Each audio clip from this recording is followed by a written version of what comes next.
movies, and you were saying you had saw Challengers and thought it was really, really good, like a top 10 type good movie, like top 10 sports movie type good. It was one of the best movies I saw this year. Oh, sure. wow. Yeah, it's one of the best movies I saw so far this year. Zendaya, dude. She's awesome. Yeah, incredible. Yeah, she's awesome. It was just an easy watch. Like, it's not too heavy or anything like that. It's just, it's like good-looking people, and there's scandal, and there's tennis, and it doesn't sound great as I'm explaining. No, it sounds like a movie that is good. Yeah. Right. I saw Axel F. The new Beverly Hills Cop. Good. No, it wasn't. Good. It was good.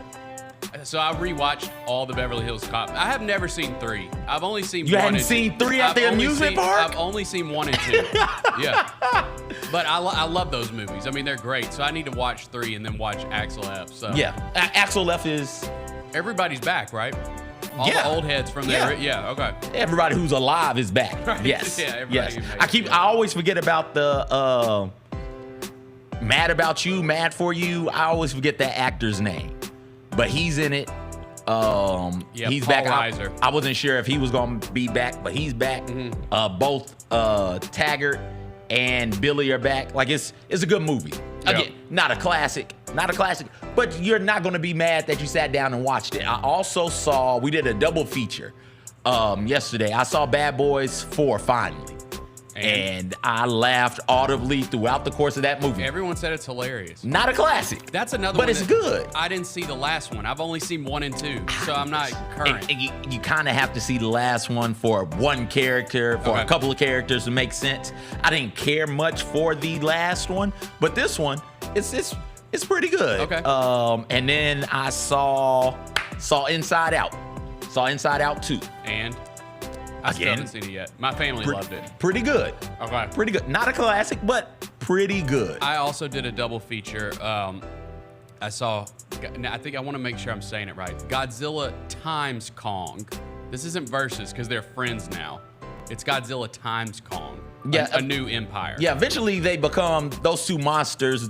They're friends. Like team up. They teamed up now. Yeah. It's a buddy cop movie. Yeah. Now, it's pretty far-fetched.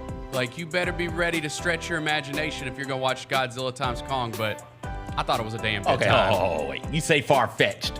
What are we talking about here? You've got a giant gorilla bopping about, and then this freakish alligator that walks on 2 legs. And I think we could have shoots things out of his or her mouth, her eyes. I think we could have left it at that and still been, perfectly fine. But we've added all kinds of new creatures and that's lands and. Hey, restart the music. Okay.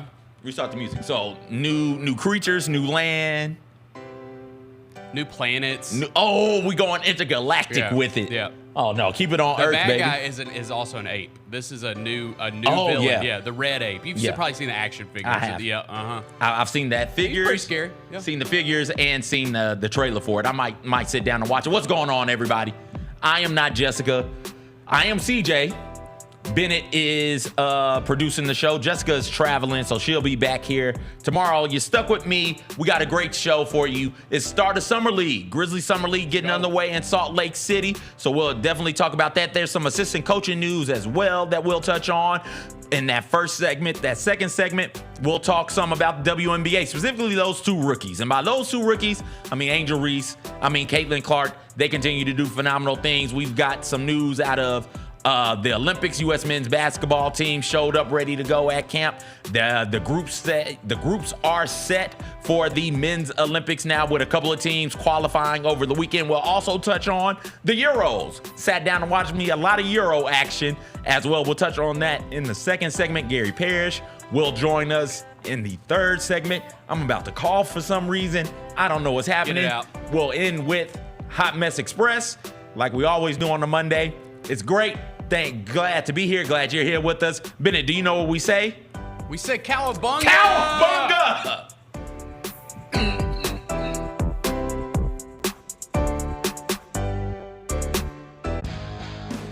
Grizzlies fans know it's the team that gives you the edge.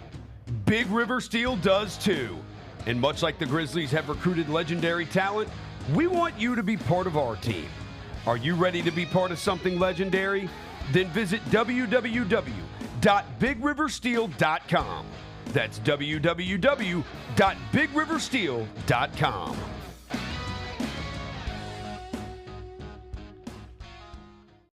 LifeCare Ambulance is proud to be an official partner of the Memphis Grizzlies and FedEx Forum. At LifeCare, they wear their hearts with pride. Their passion is their people. They want you to love what you do and where you do it. Their employee-driven culture encourages a healthy work-life balance and supportive work environment. They invest in your success and well-being so that you can provide the best care for the patients that they serve. Join the incredible team of EMTs and paramedics in Memphis, Nashville, and across the nation today. Learn more at lifecareamb.com. Now for a limited time, the new $1.99 crispy tender wraps are here at Sonic. Who could deny a crispy chicken tender with bold flavors like hickory barbecue and cheesy Baja? And we can't forget the crisp lettuce and melty cheese to make the perfect bite. Wrap yourself up with some TLC, tender, love, and chicken for only $1.99. Sonic $1.99 crispy tender wraps. Tax not included, limited time only at participating Sonic drive-ins. Look at the score. Look at the score he does this. Hey, but look at the bench, though. Look at number 3. Right before I walked in the locker room, Danny Ainge pulled me to the side and said, hey, Tony Allen, come here. Let me give you a little basketball etiquette. When you're down 40, do not do an in-game windmill. It's just disgusting for the game. The Chris Vernon Show, presented by Caesars Sportsbook, live weekdays at noon on YouTube at Grind City Media and the official Grind City Media app. I think we have the college basketball title futures. UConn's number 1. I really like Houston. I'd have them winning it all, but you can't be giving Drake jerseys. What is wrong with you? Maybe the Drake curse is stronger in college basketball. How long has he been riding with Kentucky? He wore an Alabama jersey and Saban retired. The Odds Couple with Rob Fisher, Lang Whitaker, John Roser, and CJ Hurt live Thursdays at 2 p.m. on YouTube at Grind City Media and the official Grind City Media app. If you look at it, as far as the number 9 pick over the years, there's been some pretty good players that have surfaced at number 9. Of course, Dirk Nowitzki, who won a championship. There's been a lot of great guys, but who knows if there is a great guy in this draft. Hey, Grizzlies fans, be sure to tune in to Grizzbeat, where the panel and I break down all things Grizzlies and take a look at the rest of the NBA as well. The show is live every Wednesday, 2 p.m. on YouTube at Grind City Media and the official Grind City Media app.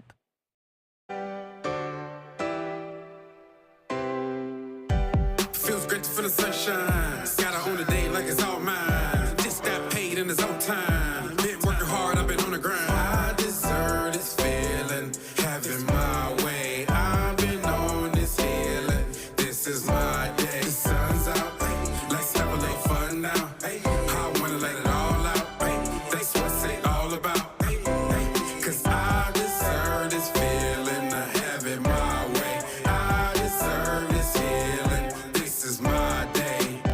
Grind City Media presents The Jessica Benson Show with CJ Hurt. Live from the Grind City Media studios on YouTube at Grind City Media and the official Grind City Media app.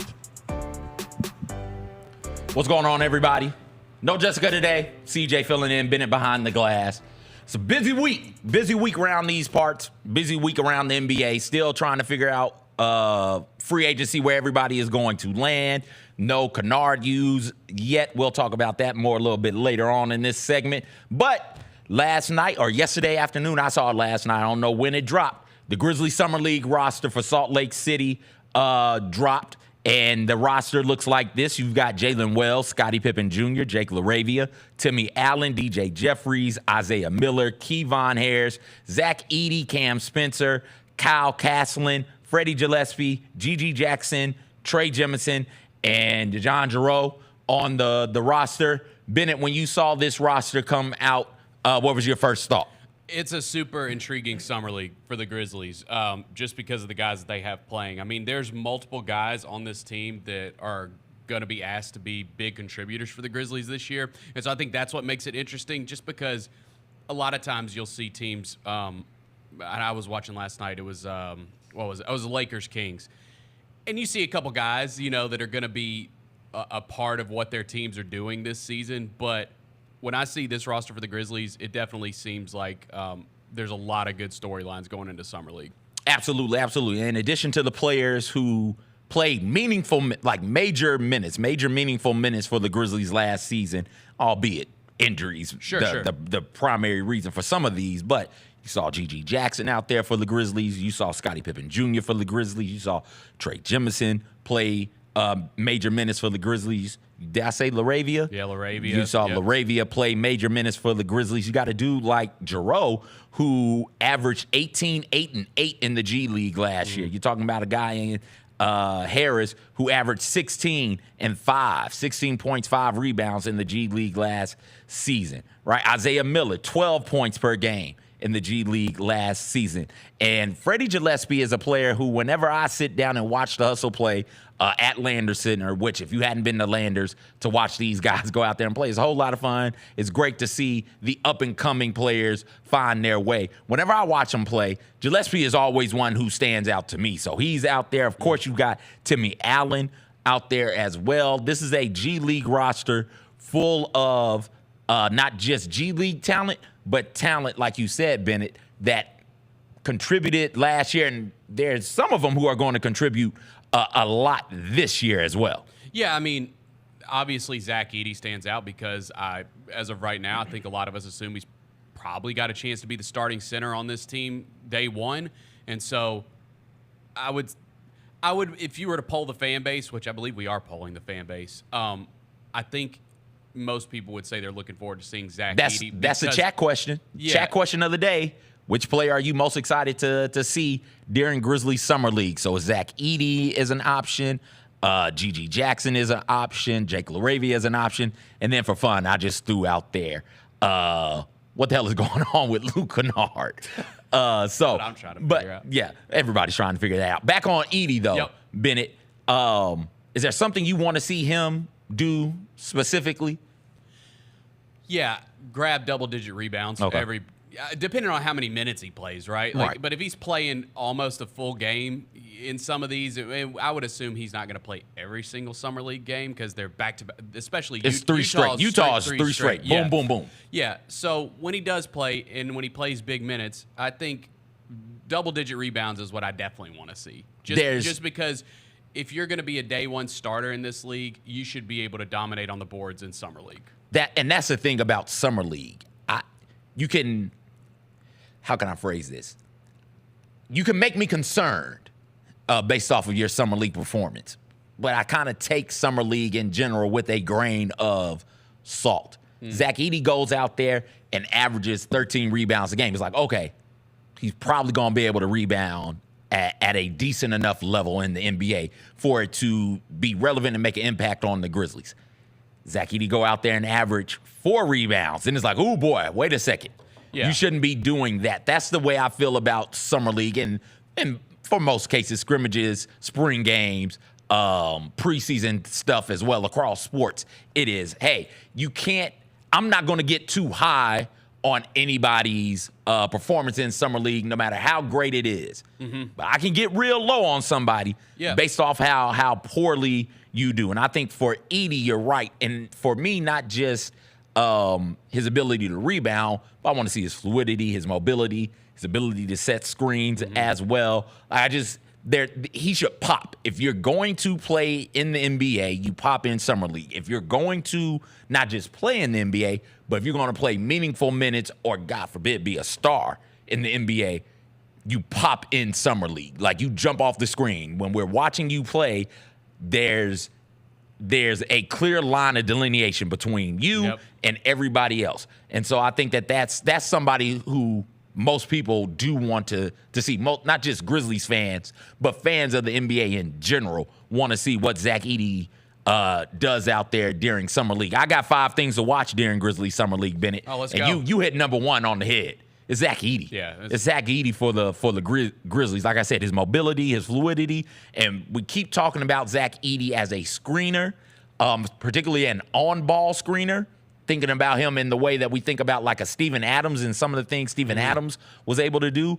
Steven Adams is a really, really heady, really smart basketball player. Steven Adams would see, Ja's by his man or the primary ball handler is by his man, I don't need to run up there and bring my dude to him. What I need to do is just turn right here and screen my man. The help defender, just turn and screen my guy. Now that person has a clear drive to the basket. So Zach Edey, if he can do some of those types of things, some of those savvy type things, I think that everybody will be put at ease a bit more than they already are. The next up, it's all about the next step for everybody, right? As you continue to grow and progress throughout your career, it's about that next step. I don't know what a next step looks like for GG Jackson. I'm looking forward to seeing that, Bennett. I am too, and that's one of those where I feel like last season we got a big enough sample size. If GG didn't have a great summer, like I think we all expect him to come out and dominate just because of the great season he had last year, especially the second half of the season. But if he doesn't, I feel like I've seen enough from GG to know what I'm getting going into the season. So that's one of those where I want to see him just go out and dominate and be awesome. If he doesn't, I'm not going to sit here and be super concerned about it. No, and I think that this Grizzlies franchise, what they do with those types of players, GG Jackson, I think you can throw Zaire into this, the second summer league he played in, Desmond Bain, certainly, the second summer league. They try to start pushing the boundaries of what the players feel comfortable doing. And they try to, in the case of both Bain and Zaire, they say, hey, facilitate the offense for us, run the offense. And I think if they do that with GG, I'm looking forward to see what that looks like. 100%. Seeing what that is. Yeah, you make a great point. Like, they're probably going to experiment with him out there, right? Yeah. And so if it doesn't look great, it's because they're trying things. Right. And I'm not that concerned this by isn't the roster that he'll be playing with next season in the NBA for the Grizzlies. Right. This isn't like close to that. There's no Ja out there. There's no Bain out there. There's no Jaren out there. But there are players out there who can play at a high level and do some really interesting things. GG is one of them. I just wonder, are they going to try and make him a facilitator? Are they going to give him the ball and let him do more ISO stuff? Are they going to do a combination of both? I think GG Jackson's value on this team could be in the ISO sort of thing. He can get his own shot in the isolation on offense, He can get his own shot. And so late in shot clocks, 4 or 5 seconds left on the shot clock, you can throw it to GG. And I think the Grizzlies might want to see, hey, how comfortable can we be just throwing the ball to GG late in the shot clock and letting him create something the last 4 or 5 seconds on the shot clock. And if he can do that in Summer League, again, it bodes well for him continuing to do that in the NBA during the regular season. Also, with GG, we talked some about facilitating. Maybe GG can be a facilitator. Maybe he can be someone who sets up other players off of, one dribble or getting to the rim, finding the open man on the kick out once he gets to the rim. I do look forward to seeing what that looks like for GG because it's clear, Bennett, he can score. Yeah. Right? He can score. No. He can score. He can create his own shot. How good is he at creating his own shot with this roster on the Grizzlies? We'll find out. I think we'll begin to find that out during Summer League. And how good of a facilitator and a shot creator for others can GG Jackson be? Yeah, also worth pointing out before we get to the next one, we will have the game tonight. We'll be doing a 7:30 pregame. You can watch it for free in the Grind City Media app. We'll have a 7:30 pregame. And, get the app, and we'll have the game streaming live at 8 o'clock in the Grind City Media app, as well as all the Summer League games. Absolutely, absolutely. Cam Spencer, Jalen Wells, three-point shooting comes in at number 3 for me. I feel that's why these two were drafted, 2 sharpshooters in college. You're talking about Spencer, who was about a career 42% three-point shooter. I think the exact number was like 41.7% shooter in college for his career. He shot 44% from 3 last year. You're also talking about a guy in Wells who shot about 42% from 3 last year. Also, this league, the way that the game is played, shooting. Shooters matter, getting people out there who can space the floor and help out Ja and Brandon Clark and Jaren Jackson Jr. and Desmond Bain and GG when they get going downhill. Having those players on the wings and in the corners so that help can't sit in the paint constantly, I think that goes a long, long way, which is in part why I think some fans are getting a little anxious about the Luke Kennard situation. That's what I was about to say. But if these two can go out there, at least one of them can go out there and look impressive from three, both in percentage and the amount of threes they take. I think that can go a long way to helping shape this Grizzlies offense. For sure. And I saw that yesterday that Edey and Jalen Wells both locked up their long-term deals to be with the franchise. And so I think you definitely want to see Jalen Wells have a nice summer league because he's going to be part of this thing for multiple years.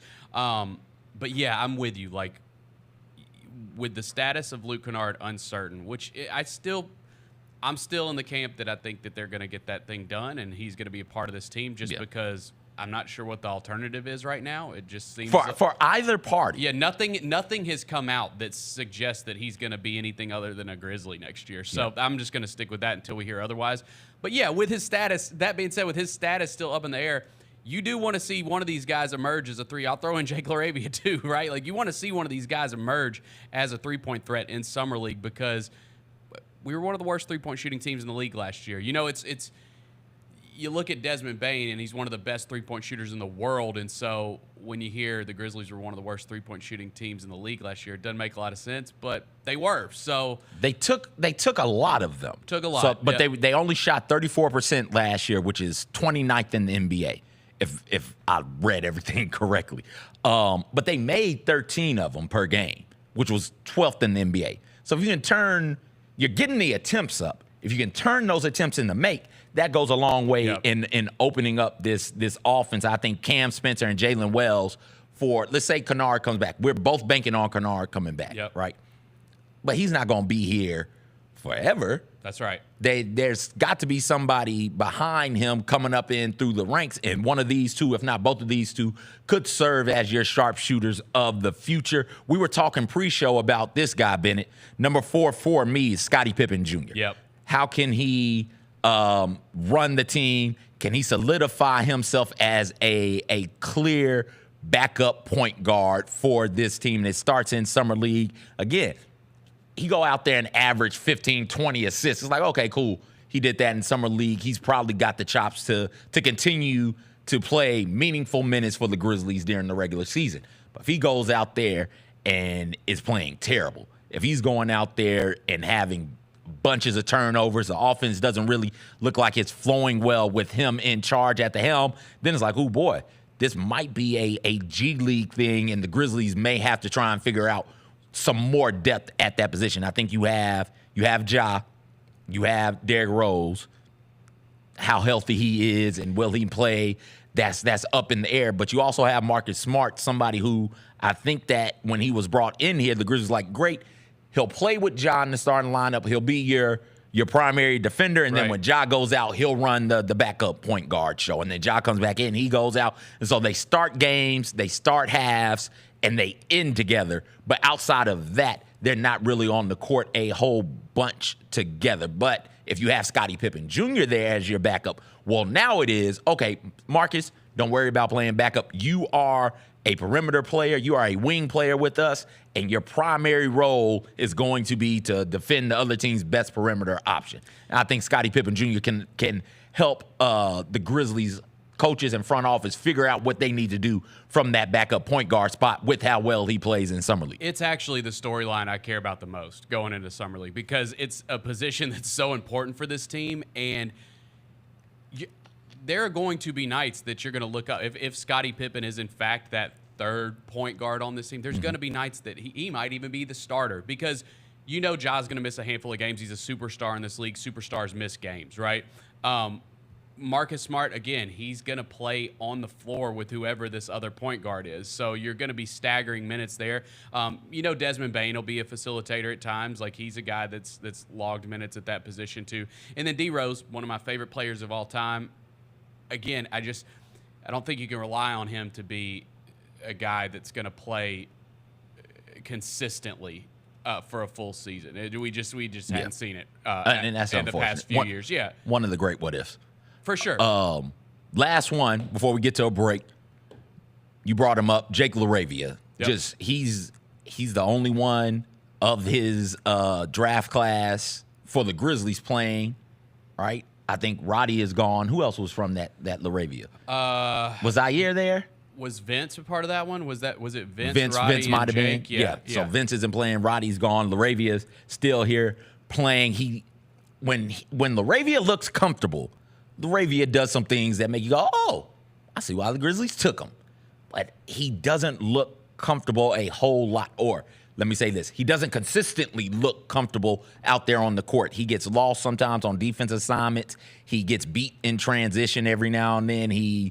Offensively, he still doesn't seem to have a clear role with the team, or at the very least, he's not comfortable in his offensive role with the team. I want to see what he looks like if he can be comfortable. He's going into his third season. This is kind of a make or break year for most players in the league. Season number 3, you had that one season to adjust, had that second season to try and figure everything out. This third season, you should hit the ground running. Laravia's also been dealing with some injuries also throughout the past season, maybe a couple of seasons, if I remember correctly. It's time. And if he can, you're thinking about him as a shooting weapon. I haven't seen enough of him doing anything to signify to me that Jake Laravia could be a legitimate option for you as far as it pertains to like a 3-point threat. Yeah, and I would say this is a huge summer league for him, but we don't even know how much he's going to play necessarily. Like, I could see this being one of those situations where he plays like a game or two. And really? Yeah, I just don't know if just because he's been with the team for a minute, I don't know if he's a guy that's going to play this entire stretch of summer league in Utah and Vegas. But we'll see. I do think it's important for this team. The way he's going to be able to play for this team is going to be, like you said, 3-point shooting, which we hadn't seen consistently, although he did play well towards the end of last season. He had a nice stretch of games towards the end of last season. Hopefully he's able to build on that. I think rebounding, too, just because of his position, he can play an undersized 4. Yeah. Rebounding is important for Jake, I think, if he's going to be able to get minutes for the Grizzlies this year. Absolutely. We got to get to a break. Before we go, though, do you think there's a chance? You brought up Jake Laravia maybe playing 1 or 2 games and then just being done. Do you think there's anybody else on this Grizzlies Summer League roster who could get that sort of treatment? Do you think Zach Edey goes out there and just dominates 2 games and they're like, hey, shut it down, Zach, we're done? I think that's a good point. If Zach goes out and dominates, I could totally see a situation where he doesn't play a full summer league just because you need him day one, right? You're going to be careful with him. Yeah, because that's, as of now, according to most people, that is your starting center.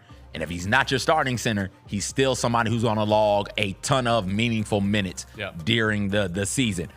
We got to take a break. When we get back, we'll hear from Mike Wallace, who is on the ground in Salt Lake City. We'll talk some about some assistant coaching news as well coming out for the Grizzlies. And Gary Parrish is going to join us at 8:40. You don't want to miss it. Stay tuned right here on Jessica Benson Show with CJ Hurt. I guess that's me.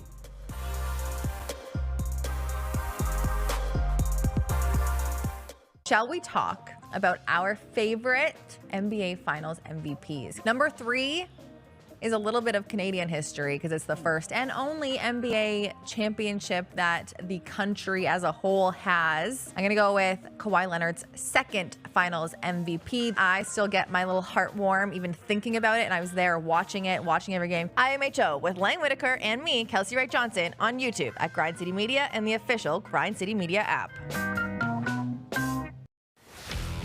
Let's face it, there's a lot of trash talk in basketball, but the great teams let their performance do the talking. Like Ford F-150 with Pro Power on board, a class-exclusive industry-first feature that turns your truck into a mobile generator and leaves the competition speechless. Ford F-150, official truck of the Grizzlies. Greatness starts here at your Mid-South Ford dealer. Class is full-size pickups under 8,500 pounds, GVWR. When it's all on the line, you turn to the strong, the stable, the unwavering, to those with a history of raising their performance to meet the moment. It's true in basketball. It's true in banking. Grizzlies Checking from Pinnacle. Play hard, bank easy. Open a Grizzlies checking account with at least $100 and a recurring direct deposit by August 31st, and you could receive a $200 direct deposit bonus into your account. Details at grizzliesbanking.com. Member FDIC.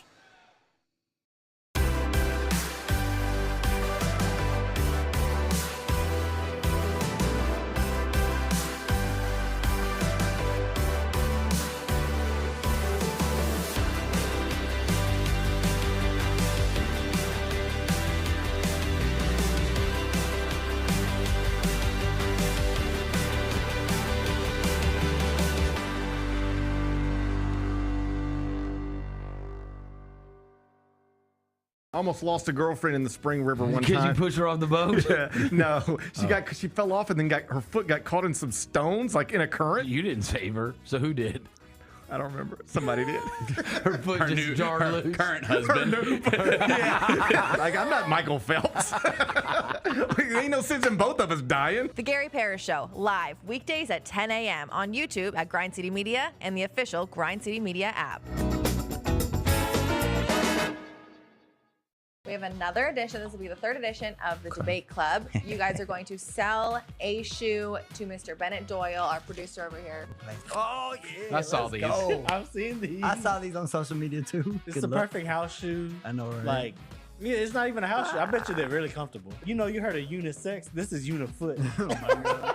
The Sneak Fest Show, live Tuesdays at 2 p.m. on YouTube at Grind City Media and the official Grind City Media app. Mike did his favorite black films of all time. Mike, where we at? If there's one movie I know every single line to, it is Coming to America. There we go. It is Coming to America. It can come on any time of any day, and I'm going to stop and watch at least 20 minutes of it. Get all of your HBCU sports and culture news by tuning in to HBCU Huddle with CJ Hurt and Mike Wallace. New episodes drop every Thursday on grindcitymedia.com, YouTube, and Spotify. Well, the time has arrived. The Memphis Grizzlies are in Salt Lake City to tip off Summer League action in the Salt Lake City Summer League over at the Delta Center. I'm Michael Wallace for Grind City Media. This will be the debut of Grizzlies rookie draft class, anchored by Zach Edey, Cam Spencer, and Jalen Wells. All three of those guys are going to be on the roster. They're going to be in action. Zach Edey talked about just trying to get comfortable. The big man is looking for long-range plans to make sure that he can have an impact both in the Summer League and on opening night for the Memphis Grizzlies. What are Spencer and Wells' goals? They just want to simply get out here and make shots and get acclimated with their teammates. That rookie class is going to be productive over the 3 days, in 3 games in 3 days right here in Salt Lake City, where the Grizzlies will play the host Utah Jazz on Monday, followed by matchups against the 76ers on Tuesday and Oklahoma City on Wednesday. Now, the rookies will be surrounded by some veterans, some relatively young veterans, but Gigi Jackson, Scottie Pippen Jr., and Jake LaRavia all return to play on this Summer League action here with the Grizzlies as well. So those guys are looking to build on the productive end of the season run that they had with the big squad last NBA season. And it's not just going to be an acclimation process for the players. The coaching staff is also retooled with 5 new additions to Coach Taylor Jenkins' staff, including Jason March, the former Memphis Hustle head coach, will now be coaching the Grizzlies Summer League team and also joining Jenkins on the bench when the big season gets here this fall. So keep it locked to Grind City Media for all of our action here at Salt Lake City before the Grizzlies move on to Las Vegas at the end of the week. And make sure to download the Grizzlies and Grind City Media app for all of our coverage, including our pregame and halftime shows. Absolutely, absolutely. Like Bennett said, games will be on Grind City Media. There'll be a pregame show.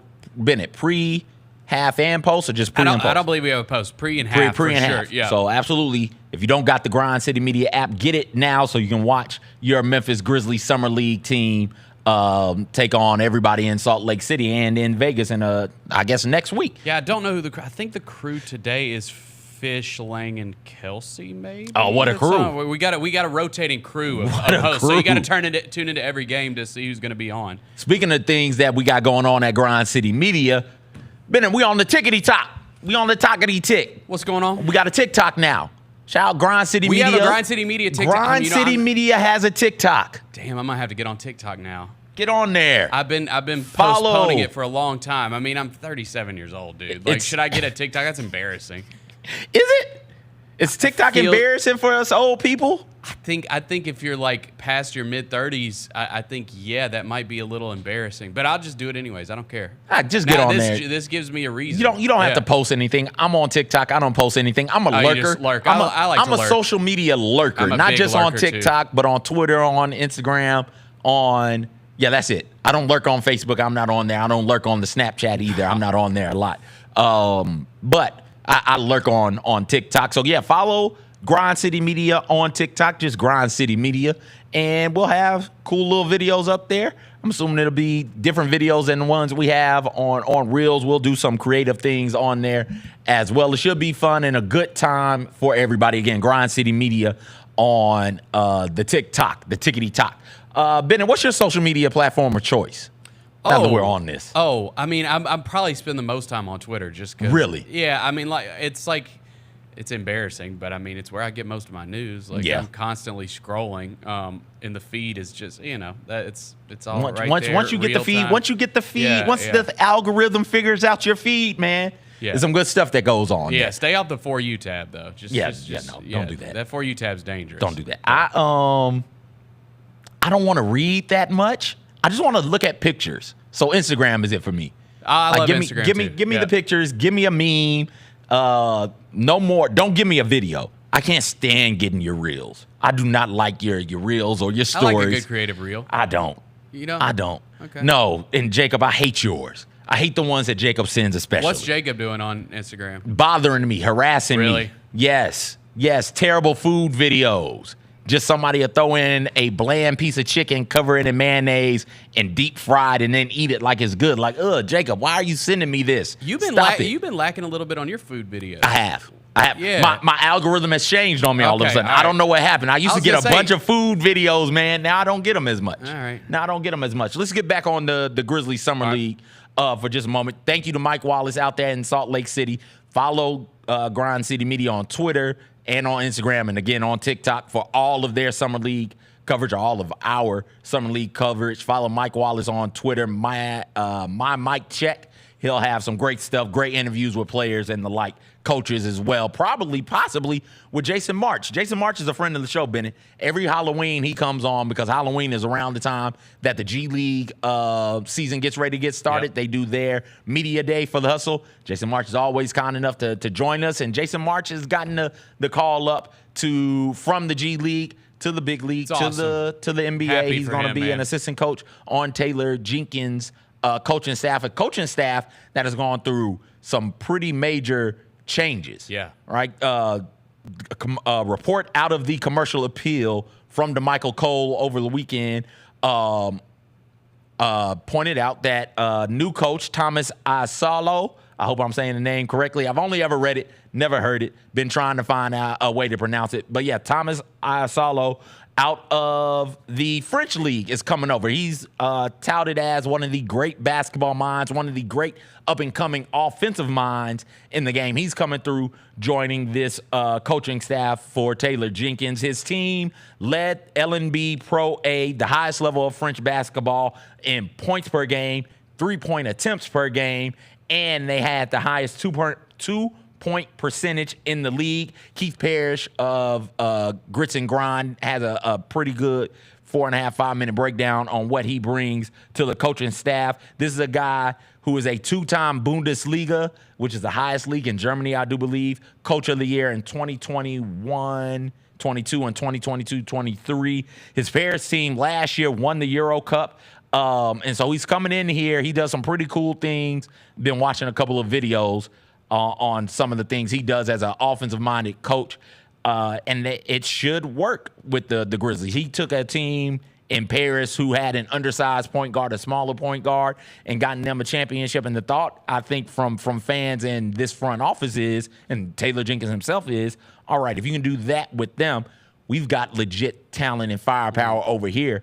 Here, have your way with it. Figure this thing out. And if you can figure it out over there, we got better pieces over here. You get this figured out, and the Grizzlies will be humming on offense. Yeah, I'm not going to sit here and act like I know anything about his resume before I saw the news. No. We weren't big into Thomas Asolo again. Right. Only ever read it, never heard it said. But a ton of people that I respect and that I follow, even some national guys, were saying that this is a really big hire for the Grizzlies. So I'll take it for their word. It sounds good to me. The Grizzlies are a team, last 3 years, you can say, all right, let's throw last year out the window. So let's just go the 2 years before last year. For reference, this is where the Grizzlies, this is the percentage they shot from three. They're ranking the NBA, and this is how many they made, and they're ranking the NBA. So last year, 34% from three, 29th in the NBA. They made 13, which was 12th. 13 per game, which was 12th in the NBA. The season before that, 2022-23, they shot 35% from three, 23rd in the NBA, and they made about 12, which was 16th in the NBA. 21-22, that season, they shot 35.3% from three, 17th in the NBA, 11.5 makes, 23rd in the NBA. So you're talking about a team in the Grizzlies that at best is a middle-of-the-pack three-point shooting team. Yeah. At best. At worst, it's what we saw last year. Probably, on average, they are a slightly below average three-point percentage team and right around average three-point make team. They take a lot of them, though. They take enough of them to where if you get 3 or 4 more of those to start falling, that's the difference in a handful of games a season. And so if he can come in here and get more open looks for the Grizzlies, that's something that I think they've struggled with at times offensively, not just last year, throw last year out, but the 2 seasons prior when they ended up having the best home record in the NBA and they had the 2 seed in the West. They did all of that while being a middle-of-the-pack three-point shooting team, and in part, they were a middle-of-the-pack three-point shooting team because there wasn't a whole lot of open looks. It didn't feel like. It felt like everything was contested from three. So if we can find a way to open that part of the offense up for Desmond Bane and for Ben and I are both assuming, we don't know anything, but we're both assuming Luke Kennard is back, Jaren Jackson Jr. and others. If you can open things up from three for others, I think that can take this team to a different sort of level. So that's some assistant coaching news for the Grizzlies. We'll talk some with Gary Parrish about Summer League and Grizzlies coaching and later on in the show in the next segment. We'll also talk to Mike Wallace tomorrow about, and Mike is again in Salt Lake City, boots on the ground. So we'll talk to him tomorrow more in depth about some of the coaching changes in this Grizzlies Summer League roster. Before we get out of here, let's real quick do the Euros because you watched it. I watched the Euro Cup. Oh, yeah, I watched the Euros. I'm a casual Euro fan. Yeah, let's go. Absolutely. Once we get to this part of the Euros, I tune in. And by this part, I mean the quarterfinal. The semifinal is set. You got Spain taking on France. You got the Netherlands versus England. Those games were intense. Those games were fun to watch. I knew nobody out there on the pitch. I was just like, oh, we got soccer, high-level soccer going on. Give that to me. I will say that soccer's redemption for the English, for England, made me pretty happy, right? For those of you who don't remember, Bukayo Saka ended up missing a penalty kick in the last Euro in 2021. He was 19, I do believe. He missed that penalty kick, and all of the races came out. England, that's where we make races at. We don't do racism quite like we do English racism. We don't. Is that true? They're legacy racists. Wow. Right? Everything else kind of flows from them. They're legacy racists. So, of course, he was hit with all types of N-words and all types of monkeys and bananas and things of that nature. And it wasn't just him. It was the other 2 black players who also missed some penalty kicks as well. So the English fans lost their damn minds or found their minds and just reverted back to old habit. Old habits die hard. Old habit being racism. But he stuck with it. He was out there on the pitch, and he got a goal that I thought was going to be the goal that the English needed to end the game. He got a goal. It was a beautiful play. He's coming. He's on the right side of the pitch. He's coming back across left and just boom, beautiful strike, gets it into the net to give England the 1-0 lead. Who are they playing? Why am I blanking on who they were playing? Switzerland. Switzerland. Thank you. And the Swiss come back. They tie it up. We go to penalty kicks in that one. Had 2 or 3. Had 3 of them in the penalty kicks. 2 of them had 3 of them in penalty kicks. It was great. It was fun to watch. 2 of them, excuse me. Had England, Switzerland in penalty kicks. France and Portugal ended in penalty kicks as well. Thought Spain and Germany was going to go to penalty kicks, but Spain in the second overtime, if I remember correctly, got a late goal to end it and effectively put the Germans out on their home soil. So Germany will have to wait till the next Euro to make it to the semifinals and the finals. Netherlands handled Turkey pretty, I think, easily. That's my squad. Netherlands? Yeah. Because of Memphis? Because my guy Memphis. Yeah. Yeah. And I've been in the Netherlands, so. Oh, you have? When? A long time ago, we did a little like European trip, me and my dad. So we went to the Netherlands and France. Yeah. So, Nice. I love the Netherlands, man. Should they go to a straight shootout after regulation? The Copa is doing that right now. I heard the announcers talking about this. And listen, when you're watching Spain and Germany play, you're like, no, those teams are both trying to score still. But when you're watching England and Switzerland and the worst one, Portugal and France, they were just like, forget it. We'll just take our chances in penalties. I don't think I need to wait 30 minutes to see a team go through on penalties. So if that's your game plan, just go ahead and go straight to the penalty kick right after regulation. Yeah, and I was watching because was it? I'm trying to think because Copa went into penalty kicks. It was Brazil and Uruguay. Yeah, that's right.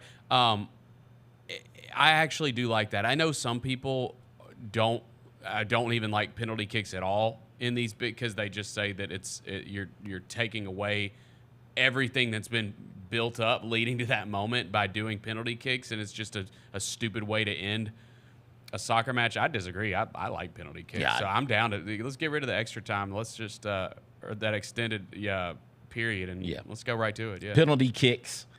I'm not a big soccer fan. And I can watch sports without feeling nervous for the people on the mound or in the batter's box or shooting a free throw or kicking a game-winning field goal. I don't feel nervous for them.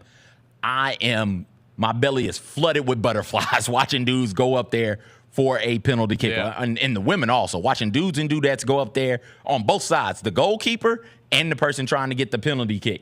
I am a nervous wreck for those people. And it doesn't even have to be a team that I like or cheer for. I enjoy watching the penalty kicks. I think you just go straight to it. Yeah. Because teams are just going to hold the ball for 30 minutes and we're going to end up there anyway. So if we're inevitably going to end up there, if people are going to take their foot completely off of the gas in the extra time, absolutely, I think you go to the penalty kicks. So we brought up Uruguay and Brazil in the Copa. Colombia did what the USA should have done, and that's beat the hell out of Panama. They beat them 5-0, and that is why the USA did not make it out of the group stage in the Copas in America on our home soil. Yeah, got to get things right. All right, listen, we're gonna talk some to Gary Parrish coming up next, and we'll talk some more about, or not talk some more about. We will also talk about the WNBA rookies Angel Reese and Caitlin Clark doing phenomenal things, and Team USA men's basketball showed up ready to go, and so we've got that news to talk about as well. We've got so much fun stuff to get to. You don't want to miss it.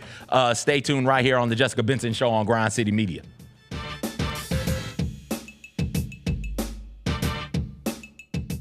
Shall we talk about our favorite NBA Finals MVPs? Number 3 is a little bit of Canadian history because it's the first and only NBA championship that the country as a whole has. I'm going to go with Kawhi Leonard's second Finals MVP. I still get my little heart warm even thinking about it, and I was there watching every game. IMHO with Lang Whitaker and me, Kelsey Wright Johnson, on YouTube at Grind City Media and the official Grind City Media. Shall we talk about our favorite NBA Finals MVPs? Number 3 is a little bit of Canadian history because it's the first and only NBA championship that the country as a whole has. I'm going to go with Kawhi Leonard's second Finals MVP. I still get my little heart warm even thinking about it, and I was there watching every game. IMHO with Lang Whitaker and me, Kelsey Wright Johnson, on YouTube at Grind City Media and the official Grind City Media app. Let's face it, there's a lot of trash talk in basketball. But the great teams let their performance do the talking. Like Ford F-150 with Pro Power on board. A class-exclusive industry-first feature that turns your truck into a mobile generator and leaves the competition speechless. Ford F-150, official truck of the Grizzlies. Greatness starts here at your Mid-South Ford dealer. Class is full-size pickups under 8,500 pounds, GBWR. When it's all on the line, you turn to the strong, the stable, the unwavering. To those with a history of raising their performance to meet the moment. It's true in basketball. It's true in banking. Grizzlies Checking from Pinnacle. Play hard, bank easy. Open a Grizzlies checking account with at least $100 and a recurring direct deposit by August 31st, and you could receive a $200 direct deposit bonus into your account. Details at grizzliesbanking.com. Member FDIC.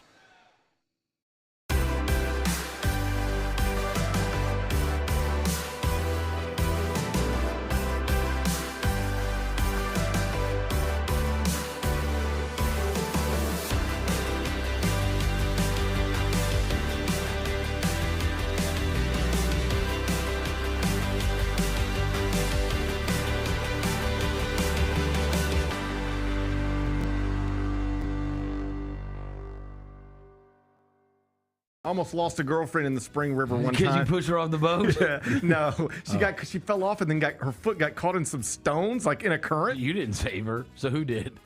I don't remember. Somebody did. Her foot just jarred loose. Current husband. Like, I'm not Michael Phelps. There ain't no sense in both of us dying. The Gary Parrish Show, live weekdays at 10 a.m. on YouTube at Grind City Media and the official Grind City Media app. We have another edition. This will be the third edition of the Debate Club. You guys are going to sell a shoe to Mr. Bennett Doyle, our producer over here. Oh, yeah. I saw these. I've seen these. I saw these on social media, too. It's the perfect house shoe. I know, right? Like, yeah, it's not even a house shoe. I bet you they're really comfortable. You know, you heard of unisex. This is unifoot. Oh, my God. The Sneak Fest Show, live Tuesdays at 2 p.m. on YouTube at Grind City Media and the official Grind City Media app. Mike did his favorite black films of all time. Mike, where we at? If there's one movie I know every single line to, it is Coming to America. There we go. It is Coming to America. It can come on any time of any day, and I'm going to stop and watch at least 20 minutes of it. Get all of your HBCU sports and culture news by tuning in to HBCU Huddle with CJ Hurt and Mike Wallace. New episodes drop every Thursday on grindcitymedia.com, YouTube, and Spotify.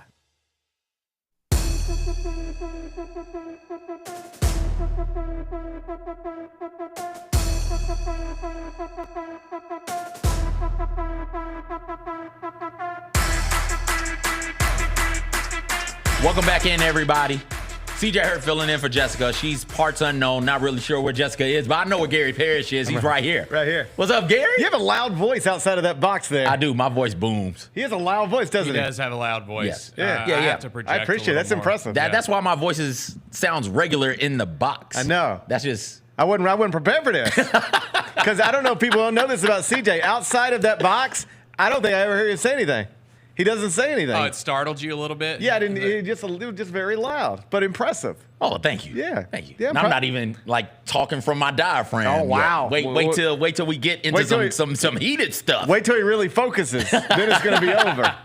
Hey, how was the fourth? The fourth. Oh, it feels like a year ago at this point. The fourth. The fourth was great. We had people come over and, just hang out, and we cooked on the grill, and, people had drinks, and the kids played, and then we shot fireworks, and then we cleaned up the fireworks. Shot fireworks at a respectable time. Y'all were done shooting fireworks by 11:30. Oh, of course. Okay. Yes. We All were right. asleep or passed out, one of the two, Okay. depending on who you talk to by 11. But, yeah, I mean, is it respectable to be in a neighborhood shooting fireworks? In Mississippi, probably. I mean, who cares, right? But you do wonder if you're bothering your neighbors. Except we were not the, 4 houses down there doing the same thing. So it's not a big deal. Kids enjoyed it, had a good time. Fourth is a wonderful holiday just to hang out at the house and eat and drink and enjoy each other's company. Absolutely, absolutely. It is fine to pop fireworks from like 10 a.m. till about 10:30 p.m. We were definitely in that window. You should start winding it down. Certainly by midnight. Oh, you should be done. I agree. We had a gigantic rocket. Like one of those deals where somebody says, can we get this? And you're like, whatever. At that point, you're like, whatever. So it's like a $40 rocket. Ooh. It's like it looks like a big deal. And it tumped over as we were lighting it, and so it was just firing. Like directly, it looked like it was like we were in a war. Oh. I mean, I shouldn't say that. I don't know what it looks like to be in a war. I've never been in a war. I imagine it like movie war. It looked like a movie war. Like we were firing on houses. It was just fire, and I felt like, all right, maybe this is where we should stop because, like, we could have damaged. We might have damaged some. If I damaged anybody's stuff, whatever, let me know. You know where I live. Just knock on the door. But that was nerve-wracking because we didn't know when it would stop. It was a $40 rocket. Those goes for a minute, and the whole time it was just like, boom, boom, boom. And you don't want to run up and grab it because, like, you're not trying to get hit by that fireworks. I don't know where it's shrapnel. going. I'm not trying to sacrifice myself. I'm not trying to die for my country on my country's birthday. Well, that's nice that they're ending fireworks around that time in your neighborhood because in mine, they're going off till like 2 a.m. That's mine. That's mine also. We stayed in Binghamton for like 3 or 4 years, and every single 4th of July, you could see the fireworks smoke from around the neighborhood. That's how many people had fireworks, and they did not stop. I remember one night in particular, I went to sleep and woke up to a boom and my house shaking, and looked at the time. It was like 3:17 in the morning. Yeah, that's why they I were feel still like that's popping inappropriate. them. I feel like that's inappropriate. I'm just used to it now. I'm just used to it now. Like, I expect when 4th of July rolls around, there's going to be a 2-week period where there's just fireworks And that's going off the other- 24 hours a day. That's the other thing. Why is it 2 weeks? Why are we still popping them? I know. Haven't we popped them all? I know. I think this is a byproduct of people having birthday months. You ever see those people? They have birthday months. Oh, they that's say terrible. it's my birthday month. That's terrible. They say it's July. equivalent. When's your birthday? July 17th. It's my birthday month. Yep. We're celebrating the whole month. No. And now look, now we got people trying to celebrate our nation's birthday. Is it our nation's birthday? That's what we do on the 4th, isn't it? It's our nation's birthday, yeah. Yeah, it's our nation's birthday. I thought it was Tuskegee's Founders Day. I don't know. Okay. Happy birthday to our nation, and Happy now we got birthday to our folks trying to nation. celebrate it all month. This is the way problems start in America. I do wish that we could all just agree, like, okay, the actual night of 4th of July, you can shoot them all night. Like, just go for it. Shoot your fireworks until the sun comes up. But use them all. Shoot all the fireworks. Don't save any. No. Because then it's over. The holiday's over. And, Like, we're popping them not just on the 4th. We're popping them New Year's Day as well. Right. They're getting pops on New Year's Eve, New Year's Day. They're getting popped, and so I guess people just save those, then go buy more, and then they start popping them for the 4th, and they start on like the 2nd. It's Well, like, I here think we go. perhaps the responsibility lies with the firework companies. Maybe they shouldn't start selling them in June. You know, how about it's July 4th? We're gonna shoot fireworks on July 4th, so everybody come to the store July 4th. The week before, yeah. And then if you don't have them, you can't pop them, right? It's a little bit where I'm like at. this is where we always get in trouble at Halloween. My wife will go shopping on October 3rd for Halloween candy. Yeah. Now, there is a 0% chance that Halloween candy is going to survive till October 31st. So what are we doing? How about this? Let's just wake up on October 31st. Let's run to Walgreens, buy all the Snickers they got, and we're good to go. But if you buy candy on October 3rd or October 30th, it ain't going to be there on October 31st. Fireworks, I think it's similar. It is. If you let people buy fireworks on July 1st, you know what they want to do with them? Pop them immediately. Pop them. And go get more. Right. Do y'all got a favorite firework? I don't personally have a favorite firework. Do you have a favorite firework, Bennett? Oh man, my favorite firework. I'm partial to the Black Cat. I love the Black Cat. I like Black Is that Cat. just a pop, pop, pop, pop, pop? No, That's that just a one brand, though. it flies off. Is it just a brand? I thought it was Black a Cat's specific a firework. brand, yeah. Well, the one that I'm thinking of, it fires off and makes a nice little whistle as it's flying through the air, pops, and there's not like a a whole good lot of whistle. spark, I mean, not dude, a whole I can lot of enjoy a good sparkles, but whistle. just a few little trickle down. I mean, nothing beats the the canister that you drop the balls in. Yeah. You know, you get the big like ball with the wick I on don't it. feel like Yeah. I should be assembling my own fireworks. I just drop that. Thing I don't in want to be. there. I don't feel like I that. should be doing that. I like that. It I don't feels like dropping you're those balls. accomplishing something. I'd prefer my balls to already Just be where they're in supposed the, to be. in the equipment. I Just got show it. me where Yeah. the fuse is. Let me light that. I don't want to do anything else. You start I like making me dropping assemble. them down in there. I You feel give like me I'm a directions. soldier, man. And No, just drop them down in there. Bennett said he feels like a soldier. You're never going to beat those January 6th allegations with that type of statement, Bennett. God, now you think you're a soldier. Dropping them down in there. You tried to stop. You tried to stop one presidential election, and now you think you're a soldier. I like 4th of July. I know. I figured like you 4th of did. July. 4th of I July mean, is if there's good. We something had I a good could, time, yeah. Big in the revolutions. buddy, if there's something I could bet on, I'd bet on you loving the 4th of July. 4th of July is nice. If yeah. I could bet on it, I would. Stop shooting fireworks, though. I'm done. Yeah. I just celebrate one day. We're done. Yeah. Speaking of things that people love, Bennett loves this. I'm assuming that you've got some interest in this as well. The Grizzlies Summer League is about to get started. That's right. Underway today. Is there anything that you're looking forward to or anything that you think, hey, if I can see this team or these players do X, then I'll be a little bit more comfortable in where the Grizzlies are? I would like to see Zach Edey dominate. You know, people say when he's in high school, he's a sub 400 prospect. He'll never be a relevant high major player. He becomes a 2-time National Player of the Year. When he does that, people say, okay, that's great, but he'll never be he's not a real NBA player. He's a college player. He's not a real NBA player. Well, then an NBA franchise took him in the top 10. They said, yes, he is. We think he is. In fact, he's going to start for a franchise, presumably, that finished second in the West 2 of the past 3 years. Okay, then they go, all right, well, yeah, but we'll see. All right, well, tonight we start to see. I'm not going to wake up tomorrow and have, any big testimony one way or another. Like, if Zach Edey's great, I'll say he's great. If he's not great, I'll say, that wasn't wonderful to see, but we'll see how the next one goes. But obviously, you would like to see encouraging things. Like, if the argument against him is he can do that in college, but he can't do that against NBA-level players, athletes, whatever, well, tonight he's going to be not facing the Boston Celtics in the NBA Finals, but there's going to be other professional basketball players on the court against him. Let's see what it looks like. That's the most intriguing thing, I think, by far. And not just for us, but, like, among the most intriguing thing in sports tonight. It will be on SportsCenter tonight. Might lead SportsCenter tonight. I can tell you CBS Sports HQ already hit me with an email this morning saying, hey, we saw you had Zach Edey on the Gary Parrish show last week. Can we use some of that? And secondly, can you come on CBS Sports HQ tomorrow to talk about whatever happens tonight with Zach Edey and the Grizzlies? So, like, that's where we're at. The Grizzlies are going to be a national story tonight and into tomorrow. And that's what happens when you have a lottery pick, a top 10 pick, and somebody who is, we're all projecting he's going to play major minutes. He's going to start. We'll find out for the Grizzlies. But he is absolutely going to play major minutes for this team this year, assuming nothing tragic happens in some and he's also super famous. I mean, that's the other thing.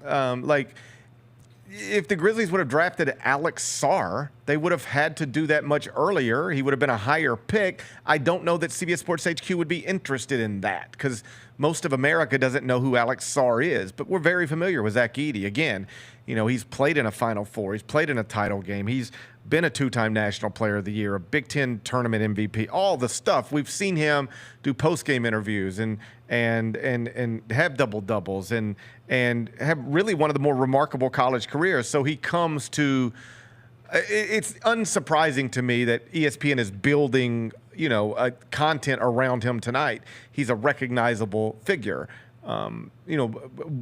Arguably the most recognizable figure drafted in the 2024 NBA draft outside of perhaps Bronny and for other reasons. But he's a draw.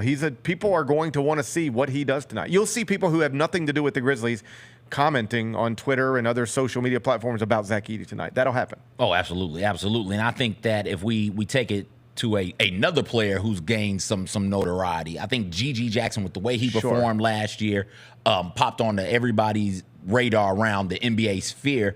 I know he is a player for me that I'm looking forward to seeing what that next thing looks like for him. Yeah, he should dominate this. Yeah. Somebody who performed the way he performed in the regular season. Now it's like, I don't even know how video games work today, but like when I was a kid, you're going down a level in difficulty based on, relative to what he did throughout the regular season. So he's very much, I heard you guys talking about this earlier, he's very much the type of guy who could come out 2 strong games and they go, okay, we've seen enough, shut it down. Yeah. But you would like to see him just go out and be the best player here. Like, he's going to, based on the schedule, he's going to be in the same games and or buildings as a lot of guys who were, picked in the lottery of this draft. And if he would have gone back to South Carolina or anywhere else, I believe he would have been a top 10 pick in this draft. If he would have alleviated some of the concerns that made him slip to 45 a year ago. But based on potential and if he'd have played in college this year the way he played in the NBA this year, I believe he would have been a top 10 pick. So show that tonight. But how about this? Go out and be the most impressive player in Salt Lake City before, but and do so much that they go, okay, this is too simple for you. We've seen what we need to see from you. Now you can watch the rest of the way. That would be an encouraging sign. Yeah, you brought up playing video games, going down a level of difficulty. Right. I do that this week. I did that this weekend. I've been trying to get good at Madden. Okay. And I've been playing on all Madden mode. Right. Been getting my shit right. Been getting drilled by everybody. I lost a Jared Stidham by 40 in a game. It was like, oh, what are we doing here? See, when I was, even in my young adult years, we had like a Nintendo Wii, and I'd play Tiger Woods golf on it as like a 23-year-old, 24-year-old, whatever it was. And maybe even deeper into my 20s. And I would just play by myself. We only had one son then, and he was too young to play or wasn't that good, too young to be great at. Anyway, I played by myself all the time, and I thought I was good. Yeah. And then I went and played with other people one time, and I was like, oh, my God. Like, I've been lying to myself. Like, I thought I was good at this, and I'm just not. Playing by yourself, it can trick you sometimes. Yeah, playing by yourself on the regular level will trick you into believing you're You get a little good. cocky with it. Oh, absolutely. And absolutely. and then you have a false sense of everything. But Gary, I've been making improvements. Okay. I lost 28-3 to the Commanders. Look at you. Look at that. He's getting better. Instead of losing by 50, I'm losing by 25? Yeah, well, that's, man. hey, Rome wasn't built in a day. No. I don't But think. I need to get good at this before college football comes out, right? I think that's important. College football comes out, and I need to be able to dominate with Toledo as a defensive coordinator. I think that's obviously important and should be one of your goals. Yeah. Yeah. Yeah, absolutely. Absolutely. Back on the Grizzlies in Summer League. Is there anything else outside of those two in particular?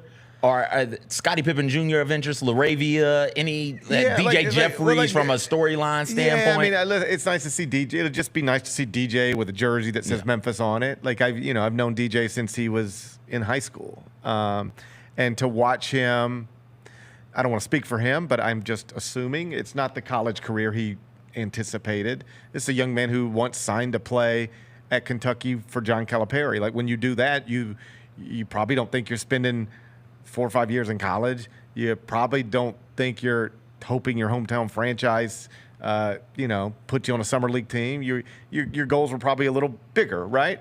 But college and college basketball has a way of humbling people, and it doesn't always go. In fact, often, more often than not, it doesn't go the way you planned. But again, I'm assuming he's a young man who really did use basketball to further his education. I'm assuming he's a college graduate right now, and I don't know where basketball will take him from here. I don't imagine he's going to do anything he won't even be given the opportunity to do anything that would make people go, ooh, should DJ Jeffries be?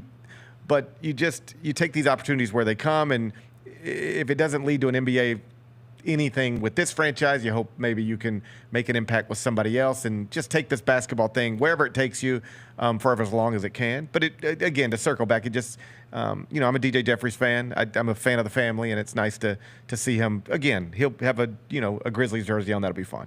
Absolutely, absolutely. Let's move some away from the Summer League part of the Grizzlies. Ben and I talked about the Luke Kennard contract situation a little bit. We're under the mindset, and I want to speak for you, Bennett, so if I'm speaking for you and I'm saying something wrong, chime in here. But we're of the mindset that, yeah, he's coming back. Don't know what's taking so long, but he'll definitely be back with the Grizzlies. Are you of that same mind frame? I mean, I wouldn't say definitely just because I don't know that. Yeah. But that has always been my assumption, and not just an assumption based off of, I'm on a message board somewhere. You talk to people, they expect Luke Kennard to be back.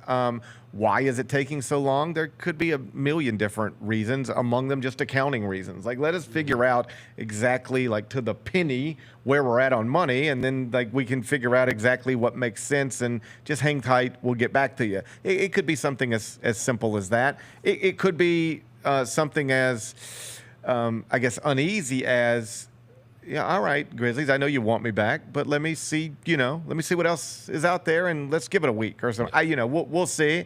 But every day that something isn't announced or official, I guess it grows a little more concerning. But at this moment, I'm still assuming Luke Kennard will be on the Grizzlies this upcoming season, if only because that's what most other people seem to assume, and that's what I hear more often than I hear otherwise. Yeah, that's exactly where I am as well. Gary, thank you so much. We'll hear from you at 10 o'clock. I'll be there. We got Norton Hurd from Team Thad Yes, coming in sir. studio. It's Peach Jam week, and I'll be headed to North Augusta, South Carolina a little later on this week. But before we go that way, Norton Hurd going to come in studio and chop it up with us and let us know like this Team Thad team. They got 5-star guard. Who is one of the best prospects in the class of 2024. So talk to Hurd about him, just about the Memphis basketball scene in general. So yeah, we'll be in studio at 10, and he'll be coming in with me, at some point during the show. Absolutely. Gary, thank you so much, man. Y'all check Gary out 10 right here on Grind City Media.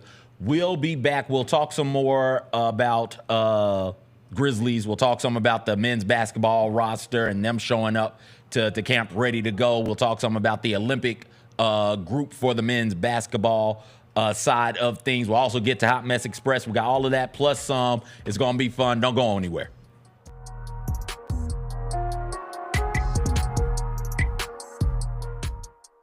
Mike did his favorite black films of all time. Mike, where we at? If there's one movie I know every single line to, it is Coming to America. There we go. It is Coming to America. It can come on any time of any day, and I'm going to stop and watch at least 20 minutes of it. Get all of your HBCU sports and culture news by tuning in to HBCU Huddle with CJ Hurt and Mike Wallace. New episodes drop every Thursday on grindcitymedia.com, YouTube, and Spotify. We have another edition. This will be the third edition of the Debate Club. You guys are going to sell a shoe to Mr. Bennett Doyle, our producer over here. Oh, yeah. I saw these. I've seen these. I saw these on social media too. It's Good the luck. perfect house shoe. I know, right? Like, yeah, it's not even a house shoe. I bet you they're really comfortable. You heard of unisex. This is unifoot. Oh my God. The Sneak Fest Show, live Tuesdays at 2 p.m. on YouTube at Grind City Media and the official Grind City Media app. The Indiana Fever have to do something. You cannot let her get hit like this. No. Because it's not just you're allowing people to think this is okay. It's you're allowing her to think that you don't have her back. Yes. Like whatever you think of her on a personal level, she is wherever you're going. If you're a member of that franchise, wherever you're going, it's where she's taking you. The Gary Parrish Show, live weekdays at 10 a.m. on YouTube at Grind City Media and the official Grind City Media app.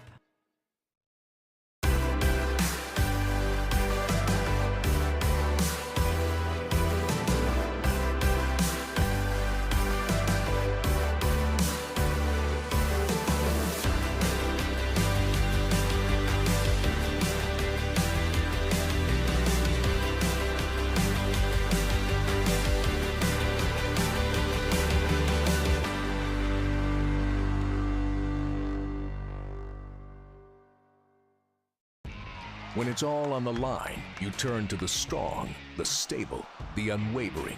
To those with a history of raising their performance to meet the moment. It's true in basketball. It's true in banking. Grizzlies Checking from Pinnacle. Play hard, bank easy. Open a Grizzlies checking account with at least $100 and a recurring direct deposit by August 31st. And you could receive a $200 direct deposit bonus into your account. Details at grizzliesbanking.com. Member FDIC. Let's face it, there's a lot of trash talk in basketball, but the great teams let their performance do the talking. Like Ford F-150 with Pro Power on board, a class-exclusive industry-first feature that turns your truck into a mobile generator and leaves the competition speechless. Ford F-150, official truck of the Grizzlies. Greatness starts here at your Mid-South Ford dealer. Class is full-size pickups under 8,500 pounds, GVWR.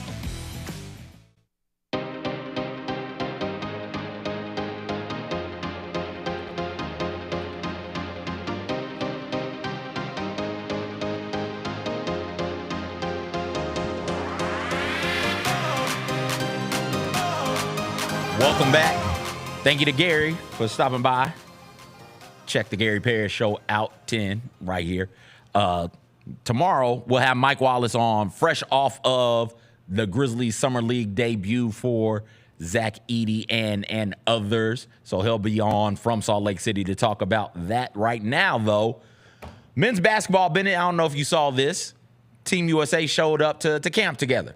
Yeah. We saw LeBron dapping up Joel, saw Joel hugging Anthony Davis, saw LeBron and Steph having a moment, saw Anthony Edwards there. Everybody is at camp. Kawhi Leonard as well showed up. And now they're getting ready for the Olympics, where Team USA will look to get their 5th, I do believe, gold medal, if I recall correctly. And they have a pretty good group, specifically Serbia. So Group C is where Team USA sits. They are in Group C with Serbia, Sudan, Puerto Rico. For reference, Group A has Australia, Greece, Canada, and Spain. Group B has France, Germany, Japan, and Latvia in there. And those are your 3 groups. And we saw some international basketball over the weekend as well, over the long break, as well. Victor Wembanyama is a monster. I don't know what else to say. Just step back threes. Yep. He's running a point, it looked like, at some parts of that game for France. Like he's out there running pick and roll with Rudy Gobert. Like, what are we supposed to do with that? How are we supposed to handle that? 19 minutes of action. I think he made 5 threes. He ended with 27 points, 5 rebounds, 3 assists in 19 minutes against Germany, a German squad that, if you guys remember correctly, won FIBA last year. That's the best team from what they've done to this point in Europe. And Wemby's just out there making them look silly, man. The between the legs step back 3 was incredible. And then you think about that, you couple that performance with what he did against Turkey, right? With him on the court, Turkey had 9 turnovers, went 1 for 24 from the field. I don't know what else to say other than this man is unreal. And Team USA has got to find a way to handle him at some point, because I'm assuming France gets out of their group. Yeah, so I'm starting to get into Olympics mode, and I will say I am pretty bitter that none of our guys are on Team USA. Who would you put on there? I just think that because Jaren was a part of the FIBA team and that he's left out, that don't sit too well with me. That don't sit right You put with me. Jaren in over. I'm just saying. Well, like, no, if you're putting him in, you got to take somebody out. Yeah, but he made the sacrifice to go and play and be a part of that FIBA squad. I just think you gotta give him the. I mean, I put it.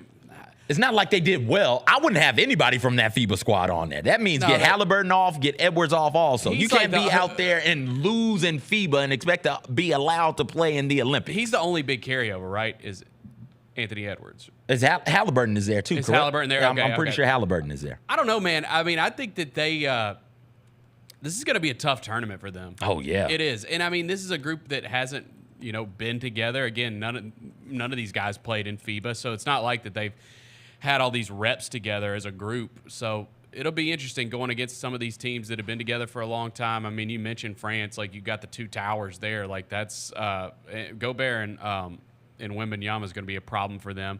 And Serbia is interesting because you got the best player in the world, right? Like it's going to be fun to watch it all play out. Oh yeah, absolutely, absolutely it will. Serbia finished 2nd, I do believe, in the FIBA. They finished 2nd in 2016 in the Olympics. They are a team that is like really, really interesting to me, really, really intriguing. Germany. When you think about what the Wagners bring and what why am I blanking on Schroeder? Dennis Schroeder, what he was able to do during FIBA, throw in Tice for them as well. That is a fun team to watch. Giannis making his first Olympics. I mean, dude, Canada's going to be awesome. Canada with SGA. Yeah. SGA and Dylan and the rest of them out there. The Maple Mamba is out there as well. Why am I blanking on? You got Dort, Kelly Olynyk. Yep. I mean, they got a squad, man. I think Jamal Murray's on that team. Like they've got a lot of NBA players on that squad. This is going to be, I think, a come to Jesus moment with Team USA, and it needs to happen. I think USA still should dominate the world as it pertains to the Olympics, but you can't. Hope so. You can't just have a bunch of stars come together and throw them together after a month. I know that they've tried to do a better job of developing that pipeline, but I don't think LeBron James was preparing with Team USA last year or the year before that. I don't think Kevin Durant was. Devin Booker may have been. Steph Curry, I don't think was either. The NBA season is such a long and grueling thing that these superstars, they'll say, listen, man, y'all know what I'm capable of. Let me take the summer off to get my body right for the season. And maybe Team USA needs to take a look around and say, hey, listen, if you're not here for these camps, for a certain percentage of these camps, you're just not going to be eligible to make that roster. I look forward to seeing this team go out there, though. Anything less than gold for the Americans is a failure. Yep. That's just the way. That's just the way that it is, man. Let's go to the WNBA, where the rookie sensations continue to be outright incredible. Angel Reese notched her 13th straight double-double, most in WNBA history. Candace Parker had 12 straight double-doubles, but that spanned 2 seasons. I think it was like 2009 season and then the 2010 season. Reese is doing it all this year. 14 of 20 games has been double-doubles for Angel Reese. She leads the league in rebounds. She's getting mentioned by SZA, talking about she needs to get out to a dream game, or not a dream, a Sky game, excuse me. Chicago Sky game. Angel Reese, that says 12, but that was from the game before. 13 straight. I think that game she ended up with 27 points and 12 rebounds. Her motor is incredible. She just does not stop when that ball hits the glass. It's exciting to watch. It's fun to watch. Not only does she have 14 double-doubles in 20 games, not only does she lead the lead in rebounds, but her 13.9 points per game is second amongst rookies. Second to Caitlin Clark, obviously. Caitlin Clark was the first WNBA rookie and the first Fever player to get a triple-double over the break. I think it was Friday. She did that against the Liberty, who have the best record in the WNBA, if I'm not mistaken, and look like the best team in the W. The Fever, by the way, they started the season 3-10. They're now 6-3 their last 9.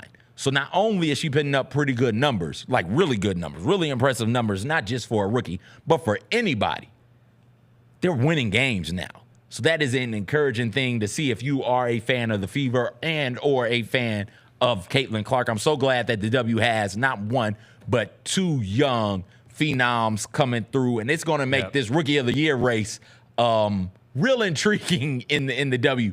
These fan bases for Caitlin Clark and Angel Reese, and then those who cheer against them, they are really worked up about this Rookie of the Year race, Bennett.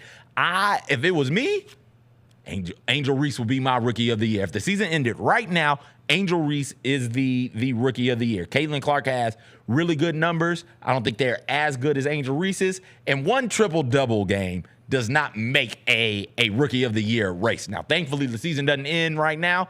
We get to continue to see these young ladies go out there and continue to perform at a super high level. It's made the W all the more fun to sit down and watch. For sure. I think I'm with you. I would give it to Angel Reese, too, just because you can't argue. I mean, she breaks one of the GOAT's records. It's what's the streak at now? 13? 13 straight with a double-double. Yeah. Mike Wallace used to say this about Jonas. Jonas rolls out of bed and gets a double-double. And that's Angel Reese right now. Rolls out of bed, puts her makeup on, steps onto that court, double-double. I think, too, there's something to be said about a rookie being able to, being able to come in and play bully ball as a rookie, just because you're not as developed as these other veterans that have been in this league for a long time. So, yeah, I think what she's doing is super impressive. It's not just that Angel Reese plays bully ball. That's a great point, Bennett. But she is athletic and agile in a way that I didn't think was going to translate to the W with bigger, stronger players than exist in women's college basketball. And because her motor does not stop, and I can count on one hand how many high-level basketball players I've seen with a motor comparable to hers when that ball hits the rim. Dennis Rodman, I think Dwight Howard for a little bit. Shaq, you could throw in there. Little Charles Barkley when he was playing as well. Just boom, ball is off the rim. And no matter what, offensive or defensive, they're around the ball at least getting a hand on it, if not getting the board.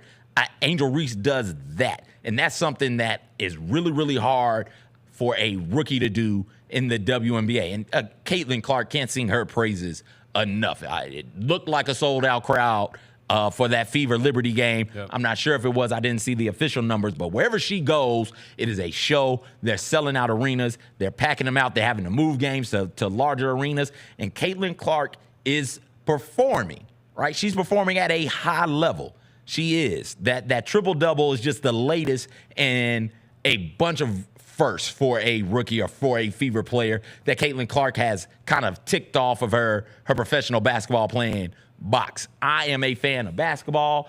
I'm a fan of good basketball, and sitting down and watching what Angel Reese and the Sky are doing right now and what Caitlin Clark and the Fever are doing right now, forget the 3-10 start, what they're doing right now, that's good basketball. And I look forward to seeing it continue on. Bennett, let's get out of here. I know you've got a show to get ready for. And Gary, thank you so much for filling in, doing double duty today. You know I got you. I appreciate it. Hey, I might need you next week also. Okay. Because I got to go down. It's SWAC Media Day. I got to go down to Birmingham, the Magic City. I got you. To see what the coaches of the SWAC have to say about the upcoming football season. Any last words for the people, Bennett? Summer League tonight. We got the pregame at 7:30, followed by 8 o'clock tip. You can watch it right here in the Grind City Media app, where we will be carrying all of the Summer League games. So make sure to download the app and watch with us tonight, 7:30. Absolutely. Tune in to Grizzlies Summer League. Jessica will be back tomorrow. We'll talk to Mike Wallace about the Summer League game as well. Zach Edey's performance, Zach LaRavia, Scottie Pippen Jr., Gigi, all of them. We'll talk about all of the Grizzlies Summer League performance with Mike tomorrow. We got TV Tuesday. Watch a couple of great TV seasons as well over the longer break. So we'll talk about that, plus so much more. Thank you, Bennett, again for filling in. Thank you to Gary for coming in studio and hanging out with us for a bit. I'm CJ. Everybody take care.